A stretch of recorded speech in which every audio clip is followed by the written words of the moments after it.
Querido oyente, el estudio para el día jueves 11 de junio se titula La tipología como profecía. Y como cada día quiero invitarte a que me acompañes en una oración. Gracias, Padre, por el estudio de este día. Permite que sintamos esa necesidad de buscarte a ti. Necesitamos de ti, de tu paz, de tu ayuda, de tu dirección. Que el estudio sea claro y que nos dé, Señor, sabiduría conforme a lo descrito en tu palabra. Oramos en el nombre de Jesús. Amén. Hemos notado cómo en la Biblia, sobre todo hablando de profecías apocalípticas, ciertos reinos, ciertas personas fueron cumplidas conforme a lo descrito antes en la Biblia, que antes había sido descrito a través de símbolos. Recordamos, por ejemplo, lo que leímos hace poco acerca del macho cabrío, acerca del carnero, que representan en específico un reino. Si nosotros, por ejemplo, leemos Daniel 8:21, encontramos que el pasaje nos dice lo siguiente: el macho cabrío es el rey de Grecia, y el cuerno grande que tenía entre sus ojos es el rey primero. O sea, el pasaje es directo, no va a otro pensamiento, no va a otra idea, sino que directamente dice que es el macho cabrío. ¿Quién? Grecia. Entonces, en la Biblia encontramos diferentes tipologías, ¿ya?, que están centradas en ciertas personas, en ciertos hechos o en instituciones reales que ocurrieron en el Antiguo Testamento. Si leemos, por ejemplo, a continuación, 1 Corintios 10, desde el 1 hasta el 13, vamos a encontrar lo siguiente. Dice el apóstol Pablo, inspirado por el Espíritu Santo: porque no quiero, hermanos, que ignoréis que nuestros padres todos estuvieron bajo la nube y todos pasaron el mar. Y todos en Moisés fueron bautizados en la nube y en el mar. Y todos comieron el mismo alimento espiritual. Y todos bebieron la misma bebida espiritual, porque bebían de la roca espiritual que los seguía, y la roca era Cristo. Pero de los más de ellos no se agradó Dios, por lo cual quedaron postrados en el desierto. Mas estas cosas sucedieron como ejemplo para nosotros, para que no codiciemos cosas malas como ellos codiciaron, ni seáis idólatras como alguno de ellos, según está escrito: se sentó el pueblo a comer y a beber, y se levantó a jugar. Ni forniquemos, como algunos de ellos fornicaron, y cayeron en un día 23,000. Ni tentemos al Señor, como también algunos de ellos lo tentaron y perecieron por las serpientes. Ni murmuréis, como algunos de ellos murmuraron y perecieron por el destructor. Y estas cosas les acontecieron como ejemplo y están escritas para amonestarnos a nosotros, a quienes han alcanzado los fines de los siglos. Así que el que piensa estar firme, mire que no caiga. No os ha sobrevenido ninguna tentación que no sea humana, pero fiel es Dios, que no nos dejará ser tentados más de lo que podéis resistir, sino que dará también juntamente con la tentación la salida, para que podáis soportar. Aquel estudioso de la Biblia que ha leído lo que la Biblia nos habla en la antigüedad, en los escritos del Antiguo Testamento, hemos notado cómo estas cosas ocurrieron históricamente. Por ejemplo, como el pueblo de Dios atravesó el Mar Rojo, siendo guiados por Dios a través de Moisés, ¿cierto? Como ellos fueron bautizados simbólicamente al pasar el mar, tenían a su derecha y a su izquierda mar, y encima de ellos agua a través de las nubes. Entonces, también vemos, por ejemplo, cómo Dios proveyó a la nación de agua a través de las rocas, cómo también les dio el pan del cielo con el conocido maná. Cómo también el pueblo pereció por idólatra, cómo el pueblo fue llamado a la atención y casi fue descartado cuando Moisés se encontraba en el monte Sinaí recibiendo instrucciones de Dios para su pueblo. También vemos cómo ellos también se alejaron de Dios al ir tras los dioses de las moabitas y cómo fornicaron, o sea, tuvieron relaciones íntimas con ellas. Como también muchos de ellos, al murmurar contra Dios y al haberlo tentado, como murieron a causa de unas serpientes venenosas que los mordían. y cómo Dios había pedido a Moisés que levantara en una asta, o sea, en un palo, una serpiente hecha de bronce, para que toda aquella persona que haya sido picada mirara esa serpiente y pudiera sanarse, pudiera salvarse de la muerte por la picadura de estas serpientes. Entonces, nosotros hemos visto tanto en el Antiguo Testamento como en el Nuevo, cómo se ha ido cumpliendo y cómo se han encontrado estas ilustraciones o estos hechos históricos que nos querían dar una lección con cosas que en el Nuevo Testamento se dieron cumplimiento a través de Cristo. Por ejemplo, podemos notar cómo, así como dice en la palabra de Dios en Mateo 12:40, cuando Jonás permaneció en el vientre del pez durante 3 días, como también Cristo se mantuvo en el sepulcro durante 3 días. También vemos cómo Cristo es comparado como el Cordero de Dios, ¿sí?, que quita el pecado del mundo.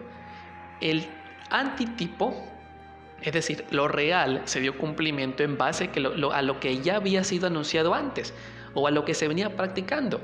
La nación israelita, para poder recibir perdón de pecados, tenía que llevar un corderito al atrio, al santuario, donde se hacía todo un proceso ritual para que la persona pueda ser liberada de sus pecados, a través de la muerte de este corderito inocente, igual nuestro Salvador.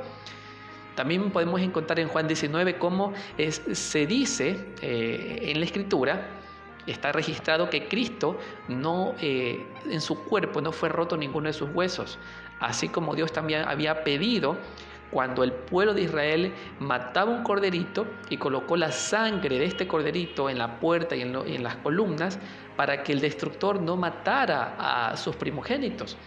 Como Cristo también no fue quebrado ninguno de sus huesos, al igual que las instrucciones que se dio referente a esos corderitos. ¿Sí? Bueno, y encontramos muchas otras tipologías también donde nos muestran cómo se dio cumplimiento en el Nuevo Testamento con Cristo aquellas cosas que fueron dadas antes en la antigüedad. Allí tenemos, por ejemplo, también el cumplimiento importante de todo el proceso de salvación a través de Cristo, que está dibujado, ¿sabes dónde? En el santuario terrenal. Te invito a estudiarlo, te invito a que vayas al santuario y conozcas todo el proceso de la salvación detallado allí. Y que cuando vino Cristo, nuestro Señor, nuestro Salvador, el Cordero, los judíos no lo pudieron reconocer y darse en cuenta que todo el proceso ritual estaba anunciando al antitipo, es decir, a Cristo Jesús. Culminando el estudio de hoy, quiero leer algunos pasajes de nuestra escritora Elena G. de White. Para iniciar, voy a leer en el libro La Educación, la página 123 y 124, estos 2 párrafos. La Biblia contiene todos los principios que los hombres necesitan comprender, a fin de prepararse para esta vida o para la venidera. Estos principios pueden ser comprendidos por todos. Nadie que tenga disposición para apreciar su enseñanza puede leer un solo pasaje de la Biblia sin obtener de él algún pensamiento útil.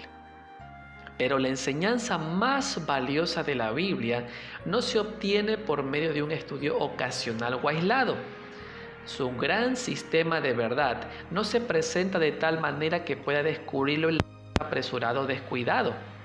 Muchos de sus tesoros están lejos de la superficie y solo pueden ser obtenidos por medio de una investigación diligente y de un esfuerzo continuo. Las verdades que forman el gran todo deben ser buscadas y reunidas, como dice Isaías, un poquito allí, otro poquito allá. Una vez buscadas y reunidas, corresponderán perfectamente unas a otras. Cada evangelio es un complemento de los demás. Cada profecía, una explicación de la otra. Cada verdad, el desarrollo de otra verdad. El evangelio explica los símbolos del sistema judaico. Cada principio de la palabra de Dios tiene su lugar, cada hecho su relación. Y la estructura completa, tanto en su propósito como en su ejecución, da testimonio de su autor. Solo el ser infinito pudo concebir y dar forma a esa estructura. Ahora en el libro, La historia de la redención, en la página 394 y 395, encontraremos esto. El santuario terrenal construido por Moisés, por orden de Dios, de acuerdo con el modelo que se le mostró en el monte, era símbolo para el tiempo presente, según el cual se presentan ofrendas y sacrificios, que sus dos lugares santos eran figuras de las cosas celestiales, que Cristo, nuestro gran sumo sacerdote, es ministro del santuario y de aquel verdadero tabernáculo que levantó el Señor y no el hombre, y que no entró Cristo en el santuario hecho de mano, figura del verdadero, sino en el cielo mismo, para presentarse ahora por nosotros ante Dios.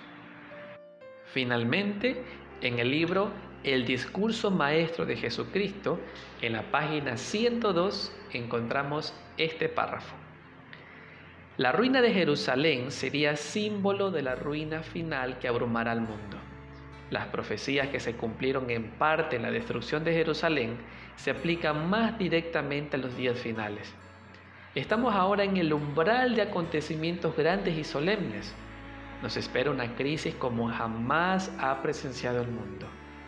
Tal como a los primeros discípulos, nos resulta dulce la segura promesa de que el reino de Dios se levanta sobre todo. El programa de los acontecimientos venideros está en manos de nuestro Hacedor. La majestad del cielo tiene a su cargo el destino de las naciones, así como también lo que atañe a la iglesia. El instructor divino dice a todo instrumento en el desarrollo de sus planes, como dijo a Ciro: yo te ceñiré, aunque tú no me conociste. Como cada día, es mi invitación a ti. Busquemos la palabra de Dios. Estudiemos sus profecías. Estudiemos lo que ha ocurrido en la historia y cómo la experiencia del pueblo de Dios en la antigüedad nos sirve y nos da lecciones también para nuestros tiempos. Todos aquellos errores en los cuales cayeron son una enseñanza clara de lo que ocurre cuando nosotros despreciamos la conducción divina. Recuerda, nuestro Dios está siempre tan interesado en nuestro porvenir, en nuestro buen estilo de vida, en nuestra salvación, en la educación de nuestros hijos, y debemos dedicarle un tiempo a poder buscar y conocer de Él. Hoy es el día. Hoy es el día de que tomes una decisión de caminar con el Señor. Recuerda que la experiencia del cristiano es diaria. No únicamente termina cuando te entregaste tu vida al Salvador, cuando te bautizaste. No, es el inicio, es el punto de partida para tu experiencia con Él. Es ahora que debes ir tomando decisiones diarias y también de tomar decisiones durante todo el transcurso del día. Que hoy puedas decidir por Cristo Jesús, nuestro Salvador.